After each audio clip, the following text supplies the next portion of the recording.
Shalom, bagaimana kabarnya? Luar biasa. Oke, ya. Pada sore hari ini kita akan melihat pada kebenaran firman Tuhan di Galatia 3, ya, Galatia 3 ayatnya yang ke-11 sampai yang ke-22. Ya. Kita baca bersama-sama dari ayat yang ke-11 sampai ayat yang ke-22. Dan bahwa tidak ada orang yang dibenarkan di hadapan Allah karena melakukan hukum Taurat adalah jelas. Karena orang yang benar akan hidup oleh iman. 12. Tetapi dasar hukum Taurat bukanlah iman, melainkan siapa yang melakukannya akan hidup karenanya. Kristus telah menebus kita dari kutuk hukum Taurat dengan jalan menjadi kutuk karena kita. Sebab ada tertulis, terkutuklah orang yang digantung pada kayu salib. Yesus Kristus telah membuat ini supaya di dalam Dia berkat Abraham sampai kepada bangsa-bangsa lain.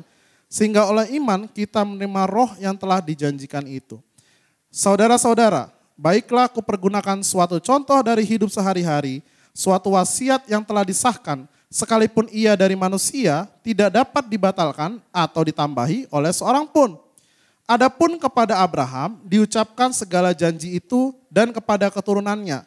Tidak dikatakan kepada keturunan-keturunannya seolah-olah dimaksud banyak orang. Tetapi hanya satu orang dan kepada keturunanmu yaitu Kristus.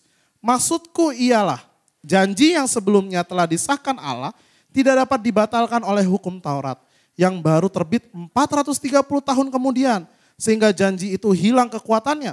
Sebab jikalau apa yang ditentukan Allah berasal dari hukum Taurat, ia tidak berasal dari janji, tapi justru oleh janjilah Allah telah menganugerahkan kasih karunia-Nya kepada Abraham. Kalau demikian, apakah maksudnya hukum Taurat? Ia ditambahkan oleh karena pelanggaran-pelanggaran sampai datang keturunan yang dimaksud oleh janji itu. Dan ia disampaikan dengan perantaran malaikat-malaikat ke dalam tangan seorang pengantara. Seorang pengantara bukan hanya mewakili satu orang saja, sedangkan Allah adalah satu. Kalau demikian, bertentangkankah hukum Taurat dengan janji-janji Allah? Sekali-kali tidak.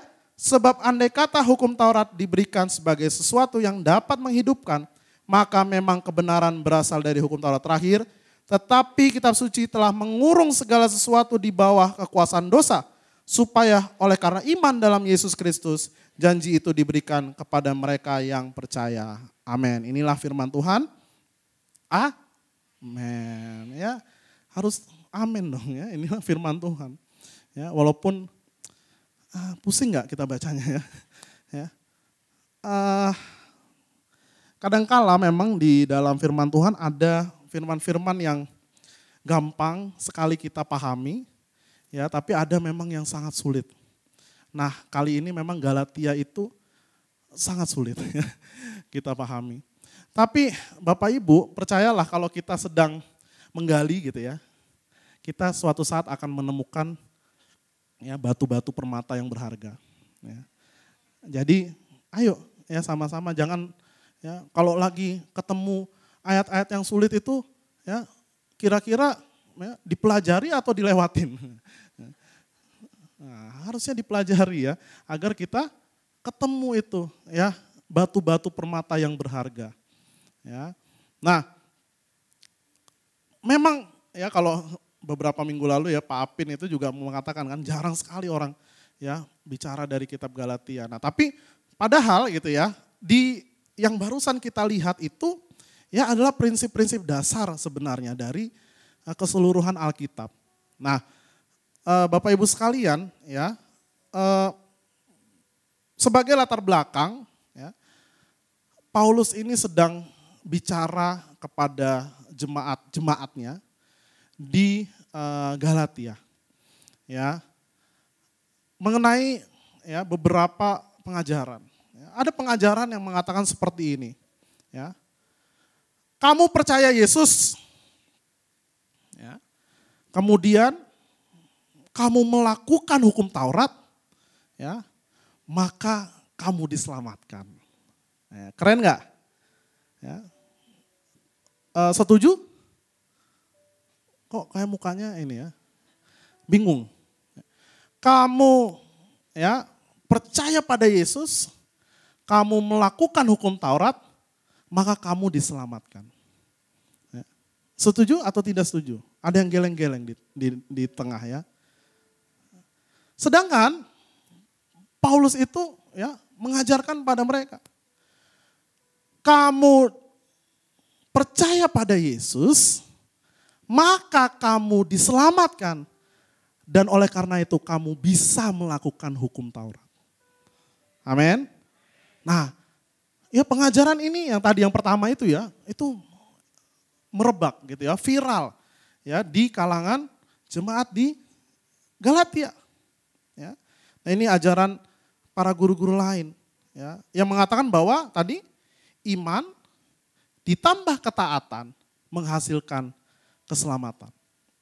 Ya, sedangkan Paulus tadi iman ya ditambah keselamatan itu menghasilkan yang namanya ketaatan. Ya. Nah, ya, Bapak Ibu, karena ya, kita bicara ini, ya, saya mau mengatakan begini, ini adalah dua hal yang sangat-sangat berbeda. Sangat-sangat berbeda. Ya, jadi bukan saya mengatakan, oh ini ada yang percaya begini, ada yang percaya begitu. Ya, ini dua cabang yang berbeda. Bukan. Ini dua kepercayaan yang berbeda. Kenapa? Karena nanti akan menghasilkan sikap hati yang berbeda. Nanti akan menghasilkan ya cara perilaku yang berbeda. Ya. Nah, Paulus ya sedang mau memperjelas hal ini. Ya. Dan apa yang kita akan pelajari dari sini ya, bukan hal yang baru sama sekali. Ya. Dr. Paul ini sudah bicara mengenai ini berkali-kali. Ya, saya hanya coba highlight. Ya. Kalau highlight itu, stabilo itu kan ya nggak merubah. Ya, cuman saya tebelin aja ya. Ya. Cuman saya tebelin, kasihin warna. Biar kita sama-sama jelas. Ya. Kenapa? Karena ya, ini bicara mengenai, ya, kalau Bapak Ibu yang punya Alkitab fisik, ya, LAI Pak kasih judul apa? Ya, hukum Taurat atau janji. Ya, jadi kita akan belajar mengenai janji Allah, ya, karena kita masih ya dalam the year of His promise kan, ya, janji-janji Allah. Nah, kita harus belajar apa hubungannya dengan apa yang Paulus sampaikan di sini, ya. Nah, Bapak Ibu, ya,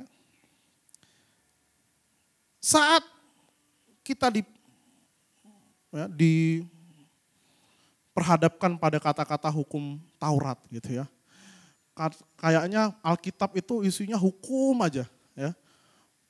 Kamu harus ini, kamu harus itu, ya, kamu harus melakukan ini dilarang, ini yang boleh, ya. Nah, Paulus tadi kita udah baca sama sekali nggak meniadakan itu. Ya. Sama sekali tidak meniadakan yang namanya hukum Taurat. Tapi dalam suratnya ini ya, dia menjelaskan apa sih makna hukum Taurat itu bagi kita. Ya. Dia tidak sama sekali pernah mempertentangkan antara yang namanya janji dengan hukum Taurat. Ya. Namun justru dia mengatakan bahwa Alkitab ya, memiliki tujuan dan fungsi. Sama-sama koheren antara janji dan hukum Taurat. Nanti kita lihat, ya. Nah, gimana caranya? Ya, dia memperjelas ini. Dia ya, membaginya dalam dua era. Ya, Paulus membaginya dalam dua era. Yang pertama, tadi kita belajar Abraham. Dan yang kedua, dia akan menyatakan Musa. Ya, tapi nanti kita lihat ya, di mana Musa di sini. Tadi kayaknya nggak muncul gitu ya namanya. Oke, ya, sabar ya, Bapak Ibu. Oke, ya. Dikatakan di sini, ya, Abraham. Ya, di ayat 8 tadi dikatakan, dan kitab suci ya, yang sebelumnya mengetahui bahwa Allah membenarkan orang-orang bukan Yahudi oleh karena iman. Telah terlebih dahulu memberitakan Injil kepada Abraham. Olehmu segala bangsa akan diberkati. Ya, ayat 16, adapun kepada Abraham diucapkan segala janji itu. Ya, janji itu. Ya. Nah, kalau kita tanya, janji yang mana? Kan gitu ya. Janji yang mana, Bapak Ibu? Yang ada dalam Kejadian. Ya. Saya kecepatan. Enggak kan? Pelan-pelan ya kita ya, pelan-pelan. Janji yang mana? Janji yang ada dalam kitab Kejadian. Kejadian berapa? Nah, ya, banyak ya, sering diulang. Kejadian 12 ayat 2 sampai 3. Ini dicatat aja ya, nggak perlu kita nanti kita akan buka, tapi beberapa okasi di mana Allah memberikan janji. Kejadian 12 ayat 2 sampai 3, Kejadian 13 ayat 15 sampai 16, Kejadian 17 ayat 8. Bahkan diulang lagi kepada keturunannya di Kejadian 24 ayat 7. Ya. Jadi ini ya di mana Allah memberikan kepada Abraham janji. Ya. Nah, apa janjinya? Wah, ini kan udah ditanya kan di live group kan. Janjinya apa? Aku akan memberikan kepada keturunanmu, ya, apa? Menjadikan kamu bangsa yang besar, ya. Memberikan kepada keturunan tanah, ya, untuk hidup. Ya. Melalui keturunanmu maka semua bangsa akan diberkati, ya, diberkati. Nah, garis bawahi kata-kata di situ keturunan, Bapak Ibu. Karena nanti, ya, di sini sebagaimana tadi kita sudah baca, ya, Paulus itu mengatakan ada bedanya loh antara keturunan-keturunan plural dengan keturunan singular. Ya. Keturunan-keturunan dan keturunan, ya, singular. Ya. Nah, kata-kata keturunan itu, ya, itu yang dipakai dengan kata-kata seed, ya, benih. Itu, ya, benih. Nah, tadi ya saya katakan keturunan-keturunan di ayat 16 ya. Adapun kepada Abraham diucapkan segala janji itu dan kepada keturunannya. Tidak dikatakan kepada keturunan-keturunannya seolah-olah dimaksud banyak orang, ya, tapi hanya satu orang. Dan pada keturunanmu yaitu Kristus. Ya. Di ayat 14, Yesus Kristus telah membuat ini supaya dalam Dia berkat Abraham sampai kepada bangsa-bangsa lain. Sehingga oleh iman kita menerima roh yang telah dijanjikan itu. Bapak Ibu, apa yang dijanjikan kepada Abraham itu bukan, ya, berkat jasmani biasa. Ya, bukan berkat jasmani biasa. Tapi kita harus paham bahwa janji yang diberikan kepada Abraham itu adalah janji yang lebih besar lagi. Ya, sangat universal gitu ya. Keller itu mengatakan kosmik.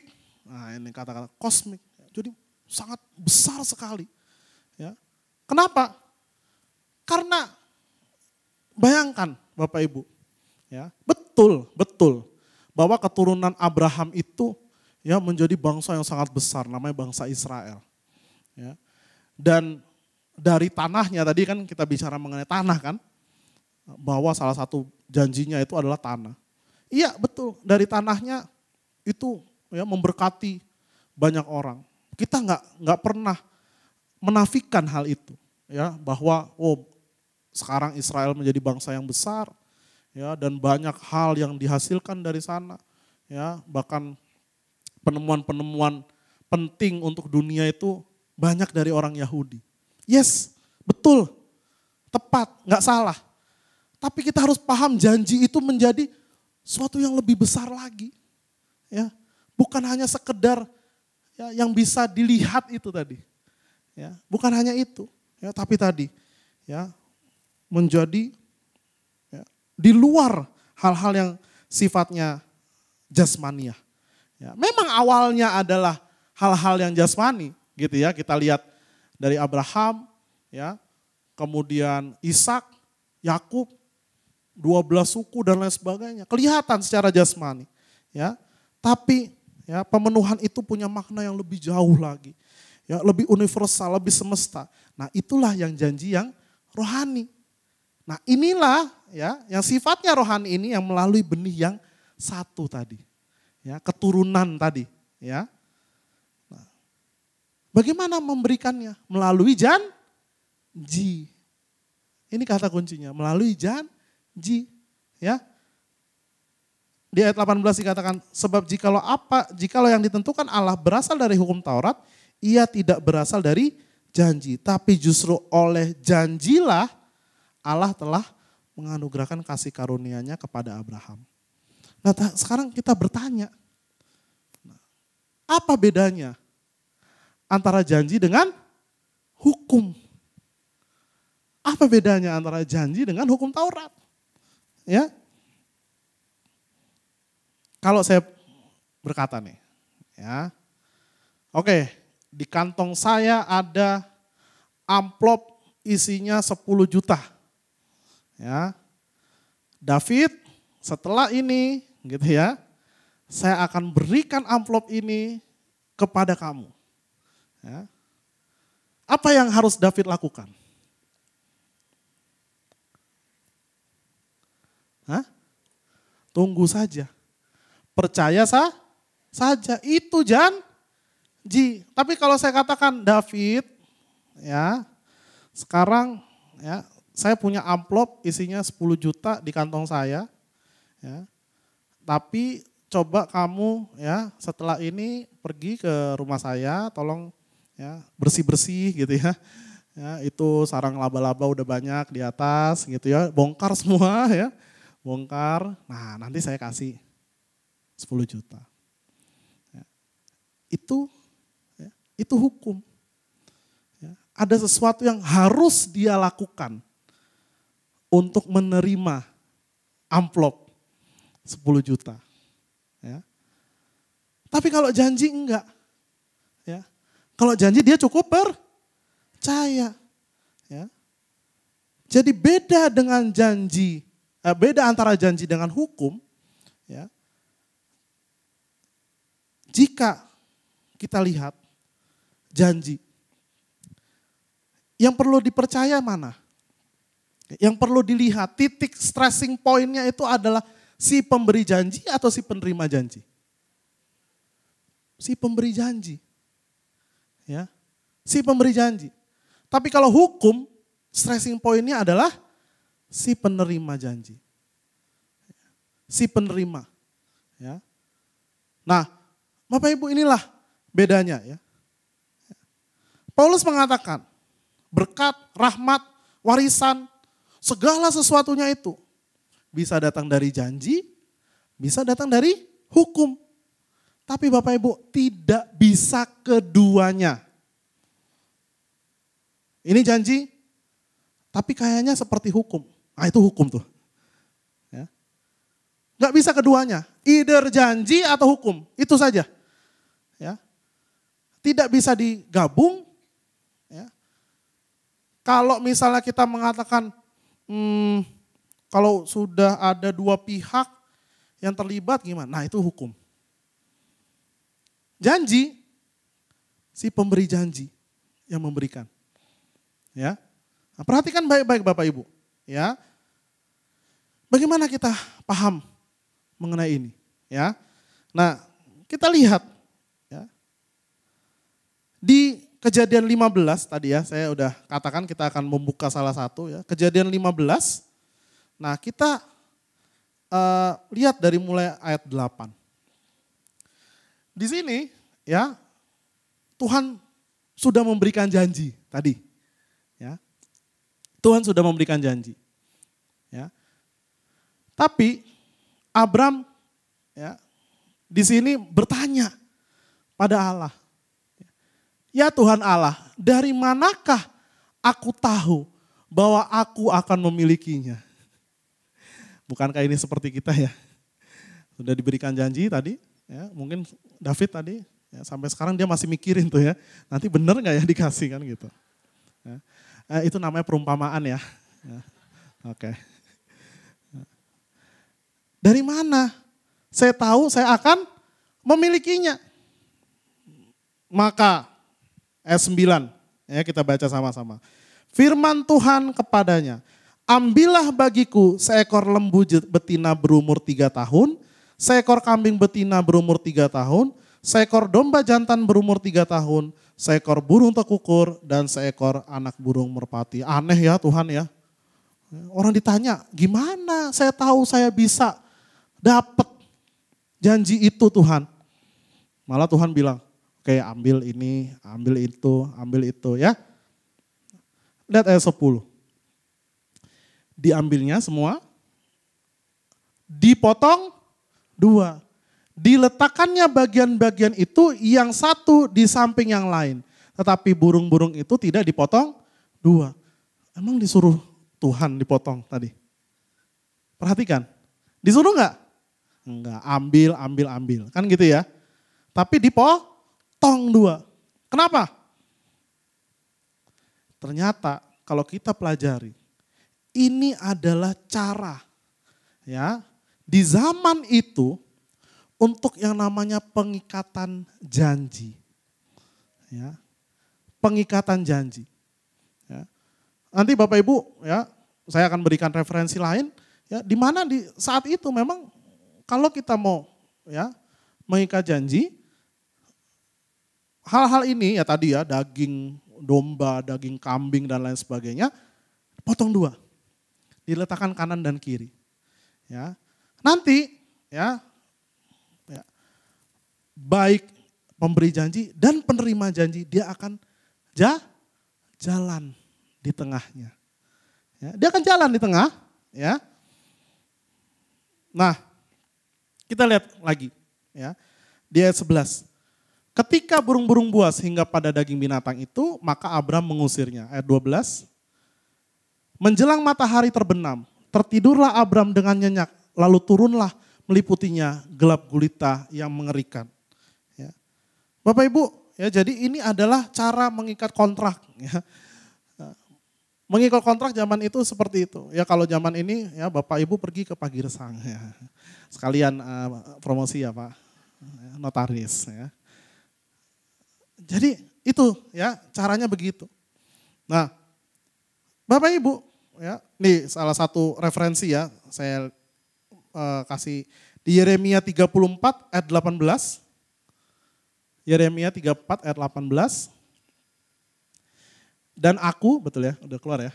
Dan aku akan menyerahkan orang-orang yang melanggar perjanjianku dan yang tidak menepati isi perjanjian yang mereka ikat di hadapanku dengan memotong anak lembu jantan menjadi 2 untuk berjalan di antara belahan-belahannya. Ya. Apa sih maknanya ini? Ya. Kenapa dia harus dipotong 2 begini? Bapak Ibu, ini adalah salah satu cara ya di zaman itu yang mau mengatakan seperti ini. Kalau saya yang berjanji tidak melaksanakan janji saya laksana akan seperti daging-daging ini. Terpotong menjadi 2. Ih, ngeri ya. Terpotong menjadi 2. Maka enggak heran Bapak Ibu. Tadi Abram ya, waktu dia tidur dia kenapa? Ngeri, takut dia. Loh ya, apa saya bisa? Gimana sih Tuhan? Saya kan tanya kepadamu. Ya, bagaimana saya bisa tahu saya bisa menerima janji itu? Justru Tuhan bilang, potong jadi 2. Ya. Tidurlah Abram, maka ya, tadi dikatakan ya, gelap gulita yang mengerikan. Seperti apa ya itu ya, gelap gulita yang mengerikan. Ya. Tapi ya, Bapak Ibu lihat ya, di ayat yang ke-17. Ya. Ketika matahari telah terbenam dan hari menjadi gelap, maka kelihatanlah perapian yang berasap berserta suluh yang berapi lewat di antara potongan-potongan daging. Bapak Ibu, apa yang mau dikatakan Tuhan? Siapa yang telah lewat di antara potongan daging itu? Tuhan. Tuhan yang lewat di antara potongan daging itu. Ya. Tuhan mau mengatakan, aku yang akan menjamin. janjiku. Aku yang akan menjamin. Ya. Di sini kita lihat, ya, Yesus atau Tuhan di sini, ya, Allah di sini, ya, Yesus belum hadir di sini. Ya, Allah mengatakan, kalau aku, ya, tidak melakukan janjiku, biarlah aku menjadi seperti potongan daging ini. Ya. Biarlah aku menjadi potongan daging itu. Nah, yang luar biasa Bapak Ibu, perhatikan. Tuhan pernah enggak meminta Abram jalan melalui potongan daging? Enggak. Tuhan enggak pernah minta Abraham berjalan melalui potongan daging. Biarlah aku, ya, yang akan menerima akibatnya menjadi seperti potongan daging ini. Apabila aku tidak melakukan janji. Ya. Sproul itu pernah bilang begini ya, nah ini kesukaannya Joao. Sproul itu bilang gini, may my infinity become finite. Biarlah ketidakterbatasanku menjadi terbatas. Ya. May the impossible become possible. Yang tidak mungkin menjadi mungkin. May I die, may I be cut off. Biarlah aku mati, biarlah aku terbelah. Ya. Nah, Bapak Ibu, ya, biasanya saat raja itu, ya, sama nih konteksnya. Saat raja ada suatu kerajaan mengalahkan kerajaan yang lain, ya, dia akan minta hal yang sama. Ya. Biasanya raja yang kalah, yang akan diminta untuk jalan melewati potongan daging ini. Ya. Tapi enggak, di sini Tuhan yang berjalan. Tuhan yang berjalan. Jadi Bapak Ibu, perhatikan, janji, terutama yang dibicarakan oleh Paulus ini, janji keselamatan, ya, tadi berkat yang universal itu, ya, bukan soal hukum. Bukan soal hukum sama sekali. Ya. Nah, inilah yang menjadi hal yang sangat sentral. Bahkan jika Tuhan harus dibunuh, ya, Allah tidak akan tidak menepati janjinya. Dan berabad-abad kemudian, ya, kita lihat kegelapan itu juga datang di atas Yesus. Bapak Ibu. Kegelapan yang mengerikan, ya, itu juga datang di atas Yesus. Yesus sampai berkata, Tuhan, Tuhan, mengapa engkau meninggalkan aku? Bapa, Bapa, mengapa engkau meninggalkan aku? Ya, di Yeremia 11 ayat 19 dikatakan, tetapi aku dulu seperti anak domba jinak yang dibawa untuk disembelih. Aku tidak tahu bahwa mereka mengadakan persepakatan jahat terhadap aku. Marilah kita binasakan pohon ini dengan buah-buahnya. Marilah kita melenyapkannya. Ini kata-kata melenyapkan dipakai kata cut off. Cut off dari negeri orang-orang yang hidup sehingga namanya tidak diingat lagi. Jadi Bapak Ibu, di sini kita lihat, apabila itu janji, maka pemberi janjilah, ya, yang kita perlukan. Hanya percaya pada si pemberi janji. Ya, itu yang kita perlukan. Ya. Nah, mungkin ada yang tanya, nah, kemudian seberapa besar percaya kita? Ini memang orang Kristen kan begitu ya. Seberapa besar percaya kita harus kepada si penerima janji. Kira-kira begini Bapak Ibu ya. Kalau kita sedang jatuh dari jurang, ya, coba bayangkan dulu jatuh dari jurang, oke. Jurangnya tinggi sekali ya, jadi agak lama jatuhnya ya. Lantas tiba-tiba kita lihat ya, ada dahan pohon yang menjuntai. Nah, kepercayaan kita itu cukup untuk mencapai dahan pohonnya aja. Seperti itu yang dibutuhkan. Ya. Sedetik, sedikit saja. Ya. Tapi keselamatan kita tergantung pada apa? Kekuatan dahan pohonnya. Ya. Kekuatan dahan pohonnya. Enggak peduli, ya. Yang kita lihat itu adalah kita percaya enggak dengan dahan pohonnya itu. Ya, seberapa kuat dia bisa menopang kita. Ya. Itu yang perlu. Ya. Dan kalau kita terus bertanya, ya, ini makanya ya kita sebagai orang Kristen, apa sih yang harus saya perlukan untuk ini? Nah itu kamu udah atau masih berada dalam hukum. Kamu masih berada dalam hukum. Ya. Nah, jadi sekali lagi Bapak Ibu, keselamatan itu selalu mengenai janji.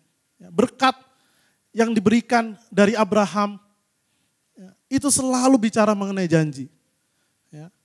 Penyertaan Roh Kudus tadi kita katakan, ya, dikatakan oleh Paulus di Galatia, itu selalu mengenai janji, bukan soal hukum. Ya, tidak ada yang perlu lagi kita lakukan, hanya percaya, hanya beriman. Ya, hanya beriman. Loh, dia tadi ya bicaranya janji terus. Nah, hukumnya mana? Ini ya. Mungkin ada yang tanya, hukumnya mana? Ini bentar lagi loh selesai. Oke, kita ke hukum ya. Nah, tadi saya katakan ya, soal janji dia memakai Abraham. Tapi soal hukum dia memakai tokoh lain yang namanya Musa. Ya, kita lihat, memang Musa namanya tidak disebut ya secara langsung, tapi dia ya melakukannya di ayat 19. Ya, mari Bapak Ibu kita baca.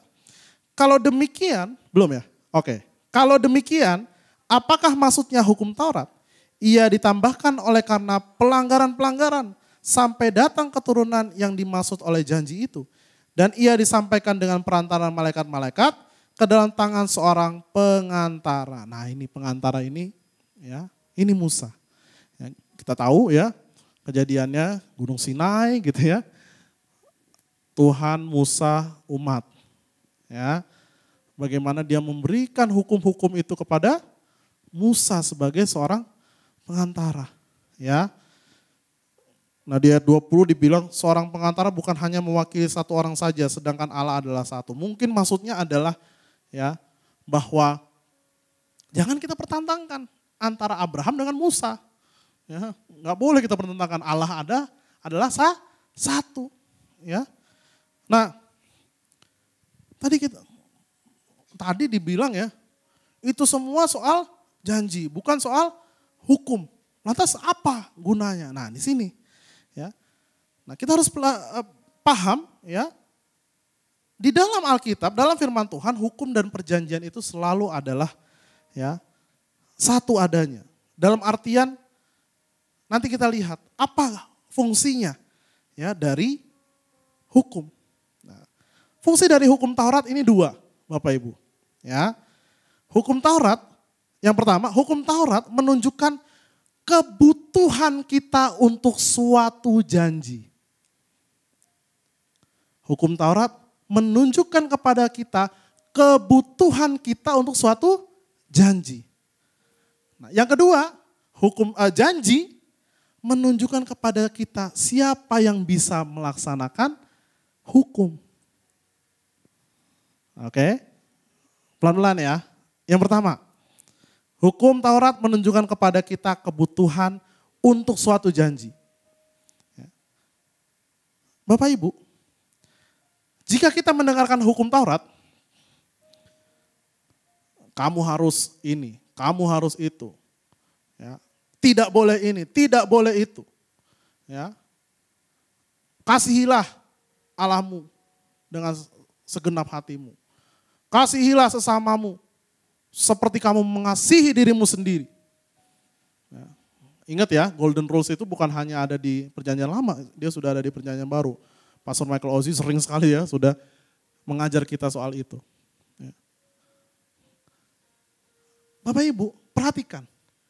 Hukum Taurat itu kalau kita lihat secara surface, ya, di atas permukaan, kita hanya melihat seperti itu. Tapi perhatikan, hukum Taurat ya, menunjukkan kepada kita bahwa dirinya itu mustahil untuk dilakukan. Mustahil untuk dilakukan. Bayangkan, kamu ya bukan hanya hukum moral loh, ya. Jadi ya, mungkin ada juga yang ya, baru tahu ya, oh ternyata hukum Taurat itu bukan hanya 10 hukum Taurat gitu ya. Tapi ya sampai nanti gimana kamu ya mempersembahkan korban dan lain sebagainya, bagaimana memperlakukan budak, bagaimana ya ada hukum pidana di situ, hukum sosial ada di situ, ya. Nah, ada nggak yang bisa mematuhi seluruh hukum itu? Nggak ada, tidak ada. Ya. Jadi tadi, ya, Paulus sendiri mengatakan, hukum Taurat dipakai untuk menunjukkan pelanggaran-pelanggaran kita. Ya, untuk menunjukkan bahwa kita ini ya, tidak mampu untuk melakukannya. Ya, ia akan memenjarakan kita. Ya, membuat kita merasa bersalah. Ya, dan tapi ya, dia akan menunjuk pada suatu janji. Gitu ya. Dia akan menunjuk pada suatu janji. Nah, pada janji itu terkandunglah ya, suatu ya, tadi kalau kita bicara korban, maka korban yang ultimate ya, yang hanya dia yang bisa membayarnya. Itu janjinya. Waktu dia mengatakan melaksanakan hukum Taurat. Jangan membunuh, jangan berzina.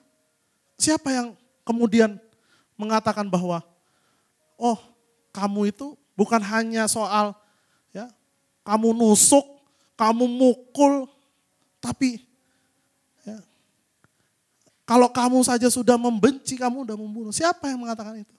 Yesus. Dan dari dia berjalan di atas bumi, hanya dia yang bisa memenuhi hukum Taurat ini. Itulah janji. Ya, janji itu sudah ada. Ya, sudah hadir dia. Ya, Yesus itu sendiri sudah mati menebus kita. Ya. Jadi waktu kita bicara mengenai hukum Taurat, waktu kita dipertontonkan ya, oleh suatu hukum Taurat, kita melihat pada janji. Ya, yang sudah ada, sudah melaksanakan hukum Taurat. Nah, kita butuh Yesus itu. Ya, jadi itu fungsinya. Ya. Nah, yang kedua tadi, ya, saya mengatakan ada dua fungsinya. Ya, pertama bahwa hukum Taurat menunjukkan kebutuhan kita untuk suatu janji, tapi janji menunjukkan kepada kita siapa yang bisa memenuhi hukum Taurat. Ya. Nah Bapak Ibu, kalau Bapak Ibu tadi ya, mendengar Yesus Sermon on the Mountain itu ya, khotbah di gunung. Kira-kira ya, malah tertarik atau kabur? Kalau saya kok, waduh gitu ya, masa saya benci aja, saya dianggap membunuh, kan gitu. Masa saya ya, meleng dikit gitu ya, lihat Instagram dikit aja kan. Ya, jangan bohong ya, sekarang explore Instagram itu ya ampun isinya. Ya. Masa saya hanya melihat gitu, ya, saya dianggap berzina. Ya. Wah, ya. Hanya orang-orang yang paham akan janji yang sudah datang, yang mau melakukan hukum Taurat. Paham? Hanya orang-orang yang paham janji itu sudah datang untuknya, maka dia akan bisa melaksanakannya. Ya. Dia tahu bahwa ini hal yang sangat serius, hukum Taurat. Tapi hukum Taurat tidak lagi ya, memenjarakan dia. Kenapa? Karena dia tahu ya, Yesus sudah mati untuk itu, mati untuk dirinya. Maka dia mau ya dengan rela, walaupun sulit, tapi dia tahu Yesus sudah mati untuk aku. Ya. Jadi hukum Taurat, melaksanakan hukum Taurat bukan sebagai syarat, tapi sebagai ekspresi rasa bersyukur. Keselamatan itu telah diberikan. Keselamatan itu sudah diberikan. Ya. Maka kalau kita baca Daud di Mazmur 119 ayat 97. Dia bilang apa? Betapa ku cintai Tauratmu. Ya. Hanya orang-orang yang paham bahwa janji itu sudah dia dapatkan. Bahwa dia nggak perlu ya, melakukan hal lain selain kita percaya pada si pemberi janji. Maka kita bisa melakukan hukum Taurat. Ya, puji Tuhan, Bapak Ibu. Ya. Tanpa kita paham bahwa keselamatan adalah janji, maka kita tidak akan paham mengenai hukum Taurat. Mungkin satu hal lagi ya, yang saya juga tadi baru saya renungkan gitu ya. Bahwa jangan kita lelah, jangan kita khawatir akan apa yang Tuhan sudah janjikan kepada kita. Abraham menanti berapa? 2000 tahun lebih ya. Untuk janjinya itu betul-betul terjadi. Dari Abraham sampai Yesus, bayangin berapa tahun. 2000 tahun lebih. Ya. Jangan kita lelah untuk menanti pemenuhan janji Allah dalam hidup kita. Amin. Terutama karena janji yang the ultimate ya, yang luar biasa keselamatan pada kita itu sudah datang. Ya, maka lihatlah kepadanya, lihatlah pada salib, lihatlah pada janji keselamatan yang sudah dipenuhi dalam kayu salib. Ya, maka kita niscaya akan tetap teguh dalam Allah. Amin. Puji nama Tuhan, mari kita sama-sama tutup dalam doa. Terima kasih Tuhan. Kami mengucap syukur Tuhan atas firman-Mu pada sore hari ini Tuhan. Biar Tuhan kami menjadi orang-orang yang mempunyai sikap sebagai seorang penerima janji. Kami percaya dan yakin betul bahwa Engkau sang pemberi janji adalah kokoh, teguh, kuat. Allah yang setia, yang tidak akan melupakan kami. Kami percaya Tuhan, Engkau bangkitkan kembali Tuhan. Suatu perasaan itu Tuhan, di mana kami pertama-tama kali mengenal Engkau, meyakini keselamatan kami Tuhan, bangkitkan lagi Tuhan. Kami percaya Tuhan, dengan firman-Mu pada sore hari ini Tuhan kami lebih lagi diteguhkan, percaya akan janji-Mu Tuhan. Dan kami tidak lagi dalam perasaan tertuduh, dalam perasaan bersalah, tapi kami mau serahkan itu semua Tuhan kepada Engkau Tuhan. Kami mau katakan Tuhan, mulai dari sekarang sebagai rasa ekspresi bersyukur kami atas janji yang telah ditepati itu Tuhan. 2000 tahun yang lalu di atas kayu salib, kami mau bisa menjalankan Tuhan hal-hal yang telah Engkau berikan pada kami. Bahkan lebih lagi Tuhan, kami tidak mau membenci sesama kami Tuhan. Kami tidak mau berzinah dalam hati kami Tuhan. Tapi kami mau dengan rela Tuhan, seperti Daud, kami mau mencintai Taurat-Mu Tuhan. Bantu kami Tuhan, Roh Kudus-Mu bantu kami, ingatkan kami setiap hari Tuhan. Ya Tuhan, kiranya Tuhan pada saat ini hamba berdoa, Tuhan memberkati Engkau dan melindungi Engkau. Tuhan menyinari Engkau dengan wajah-Nya dan memberi Engkau kasih karunia. Tuhan menghadapkan wajah-Nya kepadamu dan memberi Engkau damai sejahtera. Biar berkat dari Allah Bapa, kasih karunia dari anaknya Yesus Kristus, dan persekutuan yang manis dengan Roh Kudus terus berserta dengan kita sampai Ia datang kedua kalinya Tuhan. Terima kasih Tuhan, dalam nama Tuhan Yesus hamba sudah berdoa. Haleluya. Amin, amin, amin, amin. Ibadah sudah selesai. Beri salam kanan kiri, katakan Tuhan Yesus memberkati.